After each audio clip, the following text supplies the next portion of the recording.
Mentors. Only a few miles away was a much larger vehicle, a British Army Royal Logistics Corps Oshkosh close support tanker. The articulated tank in back could hold 20,000 liters of fuel, but it was currently empty, having been painstakingly and perilously emptied out by the two men who now sat in the cab of its 6x6-wheeled all-terrain hauling tractor. And stealing glances across the dark interior of that cab was a man even more puzzled than Baxter and a lot more worried than Liam.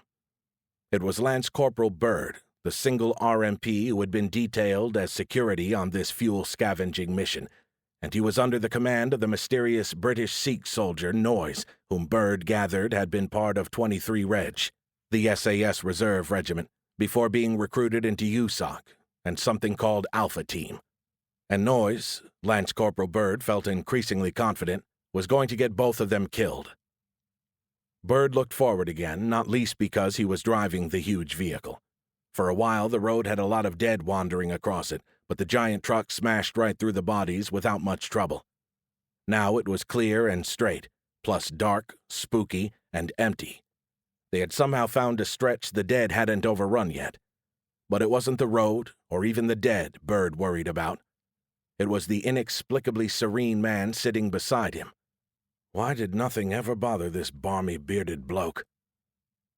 Getting out of that garage at the base in Sutton, which had by the end been surrounded on 5 sides by a besieging army of the dead, had been without a doubt the most harrowing experience of his life. And they weren't done yet. They still had to fill the damn tanker with aviation fuel, which they could only get at Battersea Heliport, which was even deeper in overrun territory. What the hell was that going to be like? Weirdest of all, the Sikh had never even fired his weapon. Stealing another look over, he could see him serenely sitting and rubbing its barrel with a cloth, like Viggo Mortensen with his 8-gauge shotgun in that Western movie. He was also surrounded by boxes of shotgun shells, all unopened. Hell, he hadn't ever even gotten out that curved sword in its ridiculous jeweled scabbard which was now wedged between his side and the door. Finally, Byrd couldn't bear the silence anymore. Aren't you worried?" he asked. Noyes looked up from his weapon across the dark of the cab, the beat of silence he left and his furrowed brow saying he was seriously considering the man's question before answering it. Finally he said, "Why worry? If you can fix it, fix it. No need to worry. And if you can't fix it, also no need to worry." And he went back to rubbing. What kind of Zen nutjob bollocks is that, Byrd thought. He shook his head. "This is all so fucked," he muttered. Now Noyes put his weapon aside. "Okay, listen to me, Lance Corporal. I will tell you something that is true. Are you listening?" "Yeah, I'm listening." "The world is very old. You have been misled by something untrue. You are deluded. But this is good news, because now you can find the truth. You have been snared by the delusion that the world is something other than what you think it is, that it can be either good or bad, outside of you thinking it so." Byrd snorted. "Maybe you haven't noticed, mate, but the world has been overrun by 7 billion fucking zombies, and I'm pretty sure that's what the world is, and that it's pretty fucking bad, whatever the hell I think about it."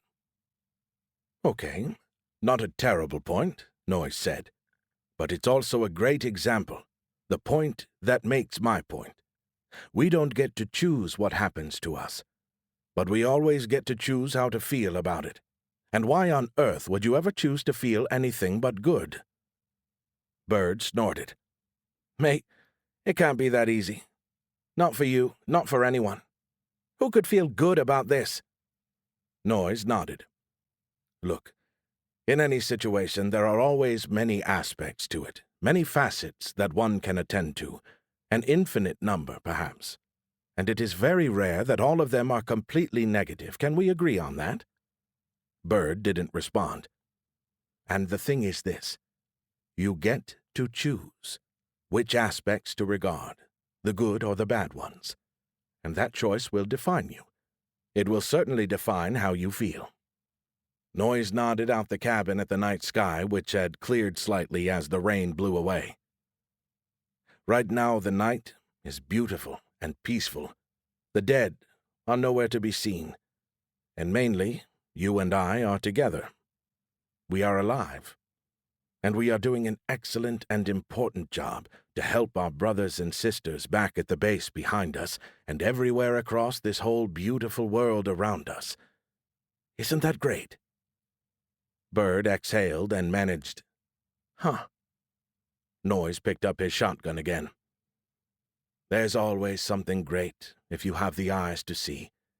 The taste of cool water, the light of a sunset, the love of your brothers around you.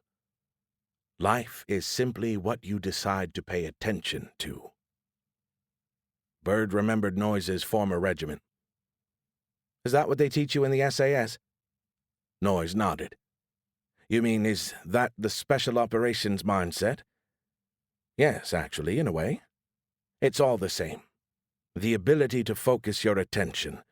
Operationally, it means focusing on what is in your control and blocking out what isn't. That is the space in which one can operate and prevail, including on our mission tonight. Everything that matters is in our control, brother, by definition, because only what we control matters. You will see.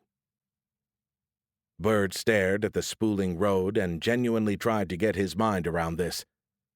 Maybe Noise was right, but he still couldn't decide. Either this was the one soldier he needed to stick with no matter what, or else the one he needed to quietly slot and leave by the side of the road before it was too late. He figured he'd know before the sun came up again.